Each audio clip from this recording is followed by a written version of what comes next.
Sandals, children readymades, shoes and chappals, పెట్టుబడి వస్త్రాలు అన్ని హోల్సేల్. చందన బ్రదర్స్ జ్యువెలర్స్ 916 బంగారు ఆభరణాలు అతి తక్కువ తరుగు, మజూరీ లేదు. చందన బ్రదర్స్, కుకట్పల్లి, హైదరాబాద్.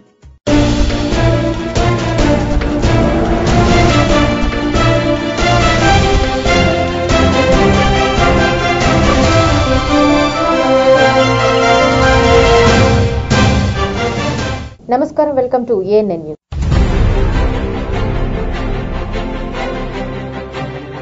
అప్డేట్ చూస్తే 2001లో కొంతమందితో ప్రారంభమైన తెరాస ప్రస్థానం ఇప్పుడు 75 లక్షల సభ్యత్వానికి చేరిందని తెరాస అధినేత తెలంగాణ ముఖ్యమంత్రి కేసీఆర్ అన్నారు.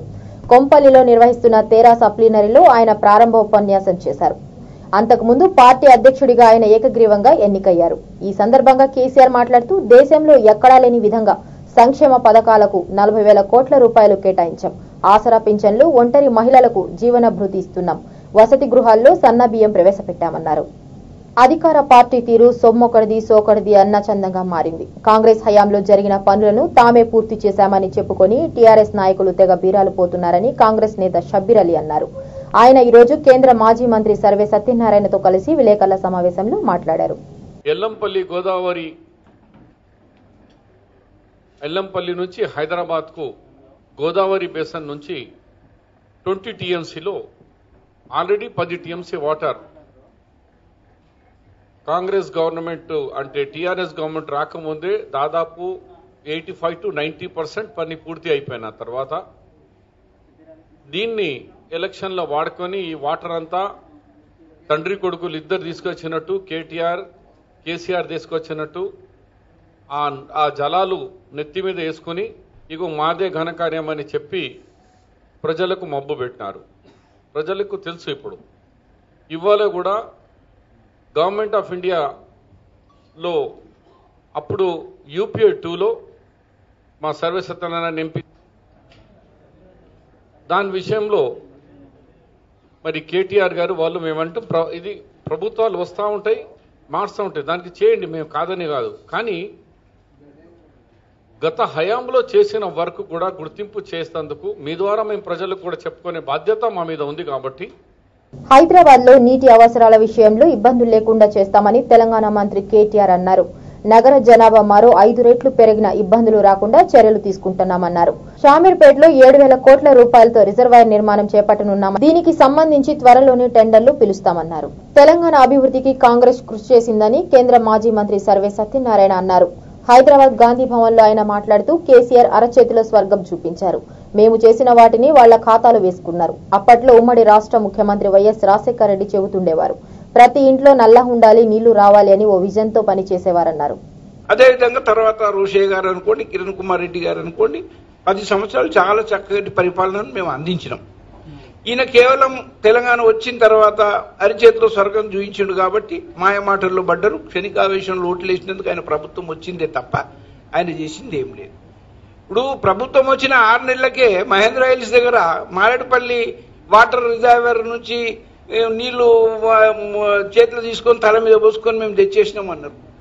అసలు ఒక ప్రాజెక్ట్ తయారు చేయాలంటే దానికి ఫండ్స్ శాంక్షన్ చేయించు ఇట్లా చేసి ఇంకా ప్రజలను మాయమాటలతోనే కాలమీల తీస్తున్నారు. కానీ వాళ్ళు నిజంగా చిత్తశుద్ధితో మాత్రం పనిచేస్తలేరు. ఇకపోతే మేము శాంక్షన్ చేయించిన పైసలు ఇవాళ మెయిన్ ప్రోగ్రామ్ ఏంటంటే మహానగర శివార్లలో 10 మున్సిపల్ సర్కిల్లో 1,900 కోట్ల వ్యయంతో 56 రిజర్వాయర్ల నిర్మాణం మేము అనుకున్న గడువు కంటే 11 నెలల ముందే చేసినామంటారు. మీరేడ చేసిండ్రా బాబు? చేసింది మేము ఇప్పించినాం. మా దగ్గర ఎవిడెన్స్ ఉన్నది, ప్రతి దానికి. ఇదేమో మినిట్స్ అది మీటింగ్. ఒక మీటింగ్ ఎప్పుడు జరిగిందంటే, లేకపోతే దీని పేరు మార్చి మిషన్ భగీరథ అని మార్చి దీని కమిషన్ భగీరథ గురించి మీరు పేరు మార్చినట్టు ఉన్నది. ఇవన్నీ ప్రాజెక్టులను ఒకటిగా చేసి దాంట్లో కొంచెం పెంచుకొని మీరు మొత్తానికి దీన్ని కమిషన్లు కొట్టేనికే చేసి కంప్లీట్ అయిన పనిని మేము ఇనాగరేట్ చేస్తున్నామని అన్నారు. అట్లనే రివైజ్డ్ డిపిఆర్స్ కూడా చేసిన 3 ప్రాజెక్టులు. ఒకటేమో rehabilitation and strengthening of sewerage system in old city areas on south of Musi zone 1 in catchment S1 to S6, S12, S14. దీని కింద 85 దీనికి మొత్తం ప్రాజెక్ట్ ఉంది 19th March 2007 కాడికెళ్ళి టోటల్ కాస్ట్ ఆఫ్ 14,881 lakhs గురించి చెప్పినాము. దాంట్లో 85% షెల్ బి రీకూప్డ్ అని ఇచ్చారు. ఖమ్మం నగరంలో ప్రైవేటు ఆసుపత్రులపై జిల్లా వైద్య ఆరోగ్య శాఖాధికారి దాడులు నిర్వహించారు. 2 రోజుల నుంచి ఈ దాడులు సాగుతుండగా నేడు మరో ప్రైవేటు ఆసుపత్రిపై కూడా దాడి చేశారు. నగరంలోని స్వాతి ఆసుపత్రిపై తనిఖీ చేయగా ఆసుపత్రి మేనేజ్మెంట్ అధికారుల మీద తిరగబడ్డారు. అయితే ఆసుపత్రిలో ఎటువంటి సౌకర్యాలు లేనందువల్ల ఆసుపత్రిని సీజ్ చేసేందుకు డిఎంహెచ్ఓ కొండలరావు ఆదేశాలు జారీ చేశారు. అది అప్పుడు అన్ని కరెక్ట్ చేసుకో. 60 బెడ్స్ ఎట్లేస్తాను? 66 బెడ్స్ లేవు మేడం. బెడ్స్ లేవు మేడం. వాడకపోతే బెడ్స్ అరే బెడ్స్ 60 బెడ్స్ వేయడానికి హాస్పిటల్ మిమ్మల్ని ఏదో నేను లక్ష్మణరావు మీరు 60 బెడ్ వేయడానికి నాకు 60 బెడ్స్ కాదు సార్. ఉన్నాయని 60 బెడ్స్ 60 బెడ్స్ అన్ని ఒక రూమ్ లో వేసి ఉంచాం సార్. ఒక రూమ్ లో కాదు. అబద్ధం ఎందుకు పడుతున్నావు లక్ష్మణరావు? సార్ అబద్ధం ఏం శంకర్రావు లక్ష్మణరావు మేము చెప్పే రిమార్క్స్ అన్ని ఉన్నాయి. రిమార్క్స్ లేకుండా చేయాలి. సరి చేసుకోవడానికి ఎవరు నువ్వు ముందు చేయాలా? మీరు రాకముందు చేసుకోవాలి. నువ్వు 30 బెడ్ తీసి పారేయాలి బయట. ఈ స్కాన్ మిషన్ తీసి పారేయాలి బయట. నువ్వు ఆడుకుంటే నాకేమై నా రిమార్క్స్ నువ్వేం పెద్ద కథ చెప్తున్నావు నాకు. మా దగ్గర ఎలాంటి ఇబ్బందులు ఏం లేవు. మేనేజ్మెంట్ హాస్పిటల్స్ మీద దాడి చేసి టైం లో వస్తే లేదు సార్ ప్లీజ్ దయచేసి మీరు వాయిస్ తీసుకోండి. సార్ అధికారులు చేసుకోండి కాదంటే సార్ టైంలో దయచేసి మీరందరూ కూడా అబ్జర్వేషన్ చేయండి. మాకు రిజిస్ట్రేషన్ ఫార్మ్ ఉంది. రిజిస్ట్రేషన్ డాక్యుమెంట్ అందరికీ అన్ని ఇచ్చేసాం. మేము డిఎంహెచ్ఓకి అన్ని అప్లై చేస్తాం. లేదండి ప్రొవైడ్ చేస్తాం. నెట్ లో ఉంది అన్ని నెట్ మీకు ఏదో నెట్ చూపిస్తాం. సార్ మేమేం మా దగ్గర ఏ తప్పులు సార్ దయచేసి మా దగ్గర ఏ తప్పులు మీరు ఒక మేనేజ్మెంట్ హాస్పిటల్ మీద మేనేజ్మెంట్ హాస్పిటల్ మీద చేస్తే దాడి చేస్తే గవర్నమెంట్ మీ డిఎంహెచ్ఓ ఆఫీస్ మొత్తం ఇప్పుడు 5 నిమిషాలు కూడా సార్ ఎక్కడెక్కడ కొట్టి చూడండి. నోట్ చేసుకోండి. ఏం కాదు కలెక్టర్ దగ్గర కూడా మా హాస్పిటల్ అందరూ కలెక్టర్ దగ్గరికి వెళ్తాం సార్. మినిస్టర్ దగ్గరికి వెళ్తాం. మేము కూడా వెళ్తాం. మీరు మాకు ఇచ్చిన పర్మిషన్ మీ డిఎంహెచ్ఓ ఆఫీస్ లో మా దగ్గర ఎండిది ఎంఎస్సీ మీకు ఇచ్చాం. మీకు సబ్మిట్ చేసాం. మేము సబ్మిట్ చేసాం. సబ్మిట్ చేయలేదు మీరు అమలొద్దు సార్. మీరు ఒకటి రాస్తే వీళ్ళు 50 రాస్తే మాకు ఇబ్బంది పడతాం. ఒప్పుకుంటా సార్. దయచేసి మీకు దండం పెడతా సార్. ఇలాంటి హాస్పిటల్ మమ్మల్ని సూసైడ్ చేసుకుంటా సార్. నేను సూసైడ్ టాబ్లెట్ ఇచ్చాను. సూసైడ్ చేసుకుంటాను. మీ ముందు సూసైడ్ చేసుకుంటాను. హాస్పిటల్ అన్ని ఉన్నాయి. నాకు రైట్ ఉంది. సూసైడ్ చేసుకుంటా సార్. నేను సూసైడ్ చేసుకుంటా. సూసైడ్ చేసుకోకపోతే నా పేరు రాకపోతే తీసుకురా బాటిల్ తీసుకురా. ఎప్పుడైనా టాబ్లెట్ ఉందో లేదు నేను సార్. నేను మీరు దయచేసి మీరు ఇద్దరు కూడా ఇంతే చేశారు. మేడం వచ్చి సీల్ చేసేయండి. తెలంగాణలోని అన్ని రాష్ట్ర విశ్వవిద్యాలయాల్లో ఖాళీలన్నింటినీ భర్తీ చేస్తామని అందుకు చర్యలు తీసుకుంటున్నామని ఉప ముఖ్యమంత్రి కడియం శ్రీహరి వెల్లడించారు. ఉస్మానియా విశ్వవిద్యాలయం శతాబ్ది ఉత్సవాల ఏర్పాటుపై ఆయన సచివాలయంలో అధికారులతో సమీక్షించారు. అనంతరం ఆయన విలేకరుల సమావేశంలో వివరాలు వెల్లడించారు. ప్రారంభ వేడుకలను నిర్వహించాలని సంవత్సరం పొడవునా విశ్వవిద్యాలయ శతాబ్ది ఉత్సవాలను కూడా వివిధ ప్రాంతాలలో నిర్వహించాలని చెప్పి విశ్వవిద్యాలయ అధికారులు అదేవిధంగా రాష్ట్ర ప్రభుత్వం కూడా నిర్ణయించడం జరిగింది. ప్రపంచంలోనే అత్యంత పేరు ప్రఖ్యాతులు గడించిన విశ్వవిద్యాలయం, భారతదేశంలో 7th ఓల్డెస్ట్ యూనివర్సిటీ, సౌత్ ఇండియాలో 3rd ఓల్డెస్ట్ యూనివర్సిటీ. ఈరోజు తెలంగాణ రాష్ట్రం ఏర్పడిన తర్వాత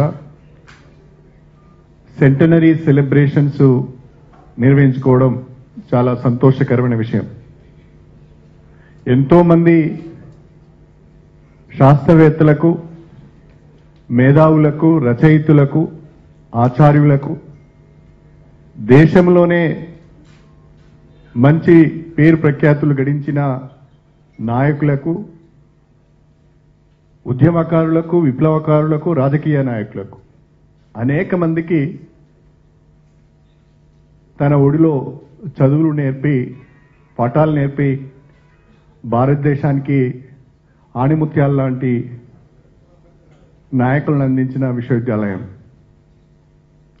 తెలంగాణ చరిత్రలోనే ఉస్మానియా విశ్వవిద్యాలయానికి ఒక ప్రత్యేకత ఉంది. తెలంగాణ యాస, భాష, జీవన సరళి, సామాజిక పరిస్థితులన్నీ కూడా ఉస్మానియా విశ్వవిద్యాలయంతోనే ముడిపడి ఉన్నాయి. ఈ ప్రాంతంలో సామాజిక చైతన్యం, రాజకీయ చైతన్యం, విద్యా పరిమళాలు వెలసిల్లినాయంటే అది ఉస్మానియా విశ్వవిద్యాలయం యొక్క ఘనత అని చెప్పుకోవడంలో ఎలాంటి సందేహం లేదు. అందుకనే రాష్ట్ర ప్రభుత్వం ఉస్మానియా విశ్వవిద్యాలయ సెంటనరీ సెలబ్రేషన్స్ ను చాలా ఘనంగా నిర్వహించాలనే ఉద్దేశంతో రాష్ట్ర బడ్జెట్లోనే 200 కోట్ల రూపాయలు కేటాయించడం జరిగింది. విశాఖలో పేద విద్యార్థులకు భరోసా బడికోస్తా కార్యక్రమాన్ని రాష్ట్ర విద్యాశాఖ మంత్రి గంటా శ్రీనివాసరావు ప్రారంభించారు. సాగర తీరంలో ఉదయం జరిగిన ఈ కార్యక్రమంలో మంత్రి 9వ తరగతి విద్యార్థినులకు సైకిళ్లు పంపిణీ చేశారు. ఈ సందర్భంగా మంత్రి మాట్లాడుతూ ఆడపిల్లల్లో ఆత్మస్థైర్యం పెంచడానికి, డ్రాప్ అవుట్స్ తగ్గించడానికి బడికోస్తా కార్యక్రమాన్ని అమలు చేస్తున్నట్లు పేర్కొన్నారు. మన ప్రీతం ముఖ్యమంత్రి శ్రీ నారా చంద్రబాబు నాయుడు గారికి మనస్ఫూర్తిగా జన్మదిన శుభాకాంక్షలు తెలియజేసుకుంటూ, ఆయన బర్త్డే సందర్భంగా ఈరోజు విశాఖ జిల్లాలో ఏదైతే బడికొస్తా ఆడపిల్లల్లో ఒక ఆత్మస్థైర్యం నింపడం కోసం, ముఖ్యంగా పిల్లల్లో డ్రాప్ అవుట్స్ తగ్గించడం కోసం రాష్ట్ర వ్యాప్తంగా కూడా 1,89,000 సైకిల్స్ 75 కోట్ల రూపాయల వ్యయంతో మన 17వ తారీఖున గౌరవ ముఖ్యమంత్రి చంద్రబాబు గారు స్టార్ట్ చేసుకున్నామో ఆ కార్యక్రమంలో భాగంగా ఈరోజు విశాఖ జిల్లాలో దాదాపు 13,000 సైకిల్స్ ఈ ప్రభుత్వ పాఠశాల చదువుతున్న బాలికలకి పంపిణీ కార్యక్రమానికి శ్రీకారం చుట్టాం. ముఖ్యంగా ఆడపిల్లల్లో ఒక ఆత్మస్థైర్యం నింపాలి, వాళ్ళ డ్రాప్ అవుట్స్ తగ్గించాలనే ఉద్దేశంతో ప్రభుత్వం ఈ కార్యక్రమం ఆలోచించడం, దీనికి పిల్లల నుంచి కూడా పెద్ద ఎత్తున మంచి రెస్పాన్స్ లభిస్తా ఉంది. ఇప్పుడక్కడ కొంతమంది పిల్లలు మాట్లాడారు, వాళ్ళు ఎంతో ఆనందంతో ఈ సైకిల్స్ వల్ల వాళ్ళ కాన్ఫిడెన్స్ లెవెల్స్ ఏ విధంగా పెరిగాయి, ముఖ్యంగా దీనికి ఏ విధంగా అడ్వాంటేజ్ వస్తుంది, ఫిజికల్ ఫిట్నెస్ ఏ విధంగా వస్తుంది, ఇవన్నీ కూడా వాళ్లే స్వయంగా చెప్పడం జరిగింది. ఇదే స్ఫూర్తితో రాబోయే రోజుల్లో మరిన్ని కార్యక్రమాలు ఎడ్యుకేషన్ పరంగా తీసుకుంటామని చెప్పి కూడా తెలియజేసుకుంటూ, మన ప్రీతం ముఖ్యమంత్రి గారికి ఎడ్యుకేషన్ పట్ల ఒక ప్రగాఢమైన ఇష్టం, ఒక మంచి నమ్మకం ఉంది. ఈ ఎడ్యుకేషన్ ఒక్కటే ఈ వ్యవస్థను మార్చగలదు. ఒక మంచి క్వాలిటీ ఎడ్యుకేషన్ ఇస్తే ఆటోమేటిక్ గా సమాజం కూడా హెల్తీగా తయారవుతుంది ఒక నమ్మకం ఆయనకు ఉంది. కాబట్టి ఆర్థికంగా అనేక ఇబ్బందులు ఉన్నప్పుడు కూడా మనకి బడ్జెట్ పరంగా హైయెస్ట్ అమౌంట్ ఈ రోజు ఎడ్యుకేషన్ అలొకేట్ చేశారు. పెద్దపల్లి జిల్లాలోని గొలివాడలో సాగునీటి ప్రాజెక్టు కోసం ప్రభుత్వం బలవంతంగా భూసేకరణ చేస్తుందని, ఇది సరైంది కాదని తెలంగాణ ఐకాస చైర్మన్ కోదండరాం అన్నారు. కోర్టు స్టే విధించినప్పటికీ పోలీసు బలగాలతో భూసేకరణ చేపట్టిందన్నారు. రాష్ట్ర ప్రభుత్వ ప్రధాన కార్యదర్శి ఎస్పీ సింగ్ ను సచివాలయంలో కలిసి ఈ విషయంపై వినతి పత్రం అందించారు. చీఫ్ సెక్రటరీ గారిని గోలివాడ గురించి కూడా ప్రస్తావించడం. పెద్దపల్లి జిల్లాలో రామగుండం దగ్గర గోలివాడ అనే గ్రామం ఉంది. ఆ గోలివాడ దగ్గర ఇరిగేషన్ ప్రాజెక్టు కోసం సుమారు 400 ఎకరాలు ఏమో, సరిగ్గా సంఖ్య గుర్తులేదు కానీ 400 ఎకరాలు వాళ్ళు గవర్నమెంట్ తీసుకోవాలనే యోచనతో ఉంటే తగినంత నష్టపరిహారం రావటం లేదు, మాకు న్యాయం జరగటం లేదనే కారణంతో నిర్వాసితులు కోర్టుకు వెళ్లారు. కోర్టు స్టే విధించింది. మొత్తం విషయం తేలే వరకు భూసేకరణ చేయకూడదని చెప్పి కోర్టు స్టే విధించింది. అయినప్పటికీ 4 బెటాలియన్ల పోలీసులను దింపి అక్కడ మొత్తము బలవంతంగా భూమిని తీసుకొని అక్కడ తవ్వకాలు ప్రారంభించారు ఒక 2 రోజుల నుంచి. ఈ 2 రోజులుగా మేము కరవని అధికారి లేడు. మేము అనేక మంది అధికారులకు ఫోన్ల ద్వారా కలిసినాం, విజ్ఞప్తి చేసినాం, వేరే నాయకులు కూడా మాట్లాడినరు. అయినప్పటికీ కూడా పనులు మాత్రం ఆపటం లేదు. ఈ విషయం కూడా చీఫ్ సెక్రటరీ గారి దృష్టికి తీసుకొచ్చినాం. బలవంతపు భూసేకరణ పనికిరాదు, మీరు ఏదన్నా ఉంటే చర్చ చేయండి, మాట్లాడండి, గ్రామస్తులకు న్యాయమైన పరిష్కారాన్ని చూపించి ఆ భూమి తీసుకోవటం మంచిది. కానీ కేసు కోర్టులో ఉండగా, స్టే ఉండగా బలవంతంగా తీసుకోవటం మంచిది కాదని చెప్పినాం. వారు కూడా ఆ విషయం పరిశీలిస్తానని ఈ సందర్భంగా హామీ ఇచ్చారు. శిల్పారామం ఇప్పుడు వెళ్తున్నాం. శిల్పారామంలో నాకు నిజంగా తెలిసిన శిల్పారామం ఏంటంటే సంక్రాంతికి పండుగలు అయితే అని చెప్పి, కానీ అక్కడ చాలా 350 కుటుంబాలు, వాళ్లకు చిన్న చిన్న దుకాణాలు కూడా గవర్నమెంటే కల్పించింది. ఆ దుకాణాలు నడుపుతున్న వాళ్ళందరూ కూడా దేశవ్యాప్తంగా గుర్తింపు పొందినటువంటి వృత్తిదారులు, ఆర్టిసాన్స్. వాళ్ళు ఆ ఆర్టిసాన్ అంటే వాళ్ళు నైపుణ్యంతో కూడిన పని చేస్తారు కాబట్టి వాళ్ళని ఇక్కడికి పిలిచి వాళ్లకు ఉచితంగా ఆ షాపులు ఇచ్చి తర్వాత వాళ్ళు రెంట్ కూడా తీసుకుంటున్నారు. కానీ ఆ కారణాల చేత వాళ్ళందరూ స్థిరపడి భారతదేశంలో తయారయ్యేటువంటి అనేకమైన వస్తువులకు ఇక్కడ మార్కెట్ కల్పిస్తున్నారు. ఆ వస్తువుల కారణంగా శిల్పారామం అనేది ఒక పెద్ద టూరిస్ట్ అట్రాక్షన్గా మారింది. అట్లాంటి ఆ దుకాణాలు ఇవాళ హైదరాబాద్లోనే ఒక ప్రధానమైనటువంటి ఆకర్షణగా ఉన్నాయనే విషయం మాకు నిన్న ఆ దుకాణదారులు కలిసేదాకా నాకు కూడా పూర్తి వివరాలు తెలియవు. కానీ ఇంత గొప్ప ఒక కేంద్రాన్ని ఇవాళ స్కై ఓవర్ నిర్మాణం పేరుతో ఆ దుకాణాలన్నింటినీ కూల్చేస్తాం, మీరు వెళ్ళిపోవాలనటంతో వాళ్ళందరూ ఏడుస్తున్నారు. ఎక్కడెక్కడి నుంచో, గుజరాత్ నుంచి, లక్నో నుంచి, పటనా నుంచి, ఢిల్లీ నుంచి, రకరకాల ప్రాంతాల నుంచి, ఉత్తర దక్షిణ రాష్ట్రాల నుంచి వచ్చి మరి మంచి వస్తువులు తయారు చేసి అనేక మంది, వాళ్ళు చెప్పేదైతే 15,000 మందికి దానివల్ల బతుకుదెరువు ఉందని ప్రత్యక్షంగా పరోక్షంగా. అట్లాంటివి కూలగొట్టడం వల్ల పర్యాటక కేంద్రంగా హైదరాబాద్కు ఉన్నటువంటి ఆకర్షణ కూడా పోయే ప్రమాదం ఉంది. దుకాణాలు, హోటల్ ఇంకెక్కడైనా కట్టుకోవచ్చు, కానీ అట్లాంటి కేంద్రం ఉనికిలోకి రావటం, గుర్తింపును పొందటం, ఒక ఆకర్షణగా నిలవటం అనేది మామూలు విషయం కాదు.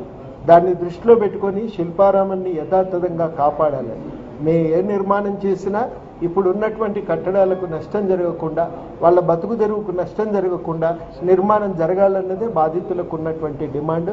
ఆ డిమాండ్తో మేము సంపూర్ణంగా ఏకీభవిస్తూ వాస్తవంగా అక్కడ పరిశీలన, క్షేత్రస్థాయి విషయాలను పరిశీలించడానికి ఇప్పుడు ఇక్కడి నుంచి అక్కడికే నేరుగా వెళ్తున్నాం. అసెంబ్లీలో ప్రవేశపెట్టిన రిజర్వేషన్ల బిల్లు పూర్తిగా మతపరమైన రిజర్వేషన్ల బిల్లుగా అభివర్ణిస్తూ బిల్లును రద్దు చేయాలంటూ మలక్పేట మాజీ శాసనసభ్యుడు బీజేపీ సీనియర్ నాయకుడు నల్లు ఇంద్రసేనారెడ్డి డిమాండ్ చేశారు. ఇంద్రసేనారెడ్డి ఆధ్వర్యంలో సైదాబాద్ తహసీల్దార్ కార్యాలయం ముందు బీజేపీ నేతలు, కార్యకర్తలు ధర్నా నిర్వహించారు. రాష్ట్ర ముఖ్యమంత్రి చంద్రశేఖరరావు మతపరమైనటువంటి రిజర్వేషన్స్ తీసుకొచ్చి ఈ రాష్ట్రంలో ఉన్నటువంటి ముస్లింలను ఒక ఓటు బ్యాంక్ లాగా ట్రీట్ చేస్తూ రాష్ట్ర ప్రజల్ని మభ్యపెడుతున్నాడు. కాబట్టి భారతీయ జనతా పార్టీ రాజ్యాంగ వ్యతిరేకమైనటువంటి మతపరమైన రిజర్వేషన్స్ని వ్యతిరేకిస్తూ ఈరోజు రాష్ట్రంలో ఉన్నటువంటి అన్ని మండల కార్యాలయ ఎదురుగా ధారణ కార్యక్రమాన్ని చేపట్టాం. ఇది రాబోయేటువంటి రోజులలో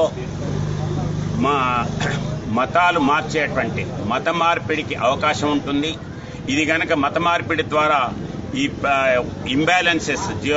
ఇంబ్యాలెన్సెస్ అయినట్ల పాపులేషన్లు అయినట్లయితే గతంలో ఏ రకంగానైతే మతపరమైనటువంటి ఇష్యూస్ మీదనే ఈ దేశం 3 ముక్కలైందో, పాకిస్తాన్, బంగ్లాదేశ్ లాగా అయిందో, అదే రకంగా ఈ మతపరమైన రిజర్వేషన్స్ ఈ రకంగా కొనసాగినట్లయితే మరొకసారి ఈ దేశం విభజనకి దారితీస్తుందని చెప్పి, ఇది దేశ ద్రోహం తప్ప ఇంకోటి కాదని చెప్పి, అందుకనే భారతీయ జనతా పార్టీ ఈ యొక్క మైనారిటీ ముస్లిం రిజర్వేషన్స్ నేననేది బీసీల పేరు చెప్పి బీసీలకు అన్యాయం చేస్తున్నారు.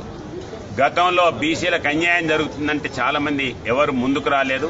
కానీ బీసీలలోనే బీసీఈ పేరు మీద వాళ్ళకు అలాట్ చేసినటువంటి దాంట్లోకెళ్ళి 4 తగ్గించి వాళ్ళకి ఇవ్వటం జరిగింది. ఇప్పుడు కేవలం విద్యా ఉద్యోగాలని చెప్పి గతంలో చెప్పారు. కానీ ఆ తర్వాత జరిగినటువంటి లోకల్ బాడీ ఎన్నికల్లో Hyderabad municipal corporation, sarpanches, ward members, municipal counsellors వీటన్నిటిలో కూడా బీసీఈ సర్టిఫికెట్ పెట్టి విద్యా ఉద్యోగాలు కాకుండా రాజకీయపరమైనటువంటి లబ్ధి కూడా వాళ్ళకు తీసుకోవటం జరిగింది. గతంలో అయితే ఇవన్నీ కూడా కోర్టులో పెండింగ్ లో ఉన్నాయి. ఈరోజు కర్ణాటకలో, తమిళనాడులో ఉంది, ఇంకో దగ్గర ఉంది. ఇవన్నీ కూడా సుప్రీంకోర్టులో పెండింగ్ లో ఉన్నాయి. మన దగ్గర 4% ఏదైతే ఉందో 4% కూడా సుప్రీంకోర్టులో పెండింగ్ లో ఉంది. కాబట్టి పెండింగ్ లో ఉన్నటువంటి దాన్ని కాదని చెప్పి మళ్ళీ నేను ఇంకా పెంచుతానని చెప్పడం ఏదైతే ఉందో ఆ యొక్క ముస్లిం సోదరులను ఇంప్లిమెంట్ అయ్యింది. ఇక్కడ కూడా ఇంప్లిమెంట్ 4% అయ్యింది. కానీ కోర్టు యొక్క పర్వ్యూలో ఉంది. కోర్టు కేసెస్ ఆల్రెడీ ఉంది.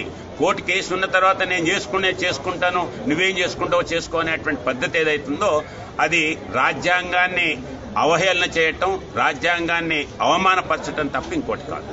జగిత్యాల జనహిత సభ కేవలం జీవన్ రెడ్డినే కాంగ్రెస్ ని విమర్శించేందుకే పరిమితం కావడం విచారకరమని తెలంగాణ కాంగ్రెస్ శాసనసభ ఉపపక్ష నేత జీవన్ రెడ్డి అన్నారు. జగిత్యాలలో తన నివాసంలో ఏర్పాటు చేసిన విలేకరుల సమావేశంలో ఆయన మాట్లాడుతూ మంత్రి కేటీఆర్ మాటలు కేవలం అహంకారం, అధికార దర్పంతో మాట్లాడారని ఆరోపించారు. కేవలం పెన్షన్లు, కళ్యాణ లక్ష్మి తప్ప మరెటువంటి కార్యక్రమం ఏ పథకం కూడా అమలు కాలేదన్నారు. కేజీ టు పీజీ అమల్లో మౌలిక సదుపాయాలు లేవన్నారు. జీవన్ రెడ్డి కేసీఆర్ మీద పోటీ చేసిండు. అరే నాన్న, ఎన్నికల పోటీ కొరకే నువ్వు సవాల్ విసిరినావు. కేసీఆర్ ఏదైతుందో పోటీకే సవాల్ విసిరిండు. పోటీకి సవాల్ విసిరినప్పుడు ఏదైతుందో ప్రత్యర్థి పార్టీ పోటీ చేయాలన్నా చేయొద్దా? ప్రత్యర్థి పార్టీ పోటీ చేయాలి కదా. పోటీకి సవాల్ విసిరినప్పుడు సరే, ఎన్నికల్లో నువ్వు గెలిచినావు, సంతోషం. కానీ జగిత్యాల నియోజకవర్గ ప్రజానీకం మాత్రం ఏదైతుందో నేను ఎన్నికల్లో గెలవలేకపోయినప్పటికీ కూడా నాకు అండగా నిలిచింది. జీవన్ రెడ్డి గారు ముందేదో ముసల్పులి అనేది తర్వాత ముసల్పులి బంగారు కడియం. సరే, నాకు డెఫినెట్లీ వయసు మీద పడ్డది. ఇది దాచిపెట్టుకుంటే దాగేది కాదు అని చెప్పండి. నాకు రంగులు వేసుకోవటము, ఏషాలు వేయడము నాకు రాదు.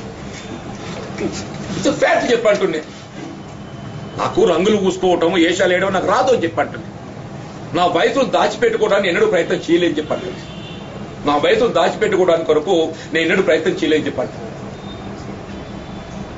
అసలు నా దగ్గర ఏ బంగారు కడియం లేదు, ఏ వడ్డాలం లేదు. ఏమైనా బంగారు కడియాలు, వడ్డాలాలు ఉంటే మీ దగ్గర ఉన్నాయని చెప్పండి. వీళ్ళ కేవలం ఒక శాసనసభ్యుడిని మాత్రమే చెప్పండి.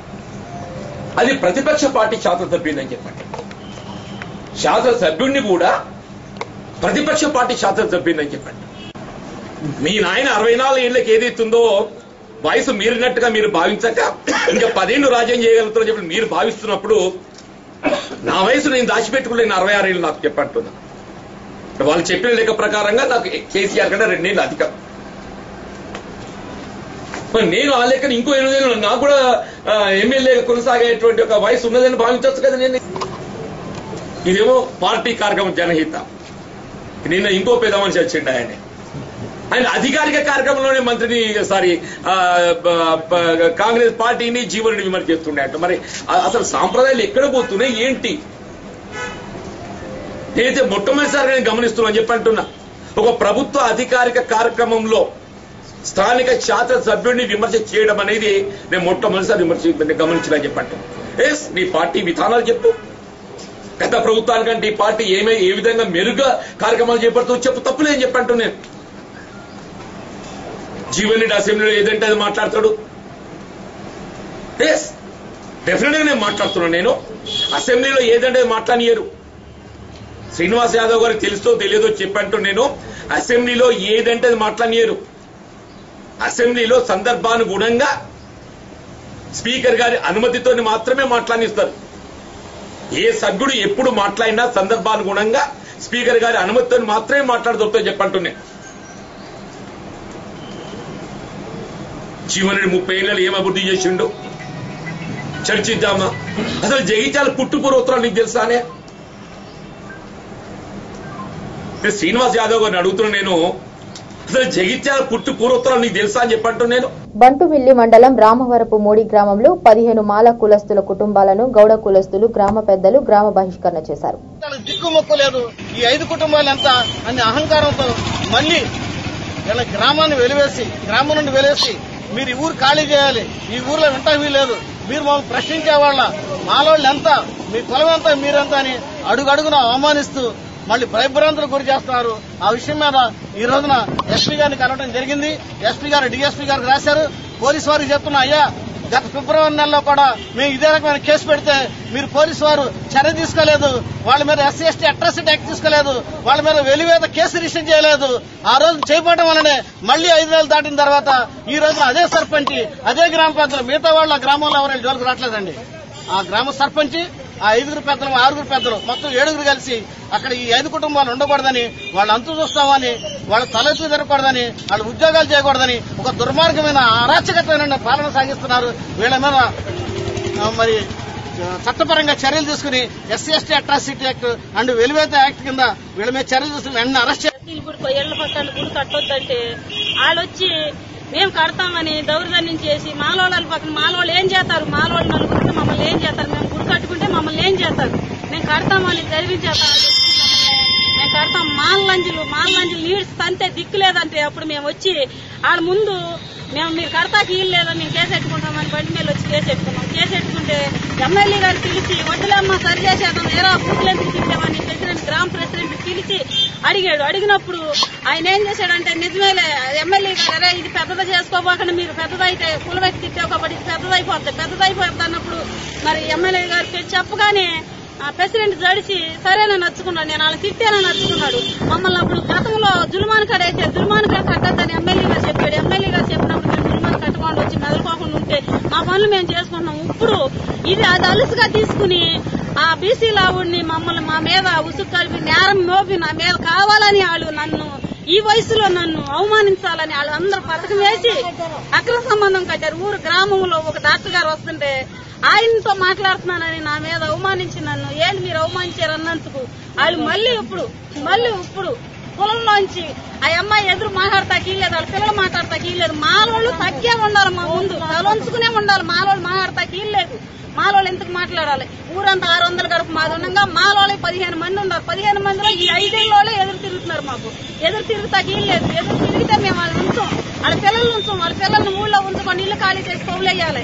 మాలోళ్ళ సపోర్ట్ ఇంకా 5 కాకుండా మరి మీరు మాత్రం ఉంచుతాకి లేదని ఆ గౌరవ అంతా మాట్లాడుకుని మమ్మల్ని ఊళ్ళోకి కేంద్రం ఎన్నో సంవత్సరాల మట్టి కేంద్రంలో పాలు అతను నేను పాలు చేసుకుంటాను, పాలు అతను పాలు పోతాకి లేదని పాలు తిప్పి పంపించేది. కేంద్రం అతను ఎందుకు పోసుకోరు అన్నప్పుడు అమ్మ నన్ను గ్రామం వాళ్ళే వద్దన్నారని కేంద్రం అతను చెప్పాడు. మళ్ళీ కొట్ల కాడికి వెళ్తే కొట్ల కాడ గ్రామం వాళ్ళు కొట్లలో ఎత్తాలు వద్దన్నారు. ఎత్తాలు వద్దని పిల్లలు కొట్ల కాడికి వెళ్తే నిన్నటి దినాన్ని పిల్లలు తెల్లకడ లాగేసుకుని మళ్ళీ నిన్నటి రాత్రి ఫోన్ చేసి వాళ్ళు మాట్లాడుకుని వీళ్ళని అసలు ఊళ్ళో ఉంచుతాకే వీళ్ళేది వీళ్ళ ఏమవుద్ది. ఇవి ఇప్పటి వరకు అప్డేట్స్ చూస్తూనే ఉండండి ANN న్యూస్.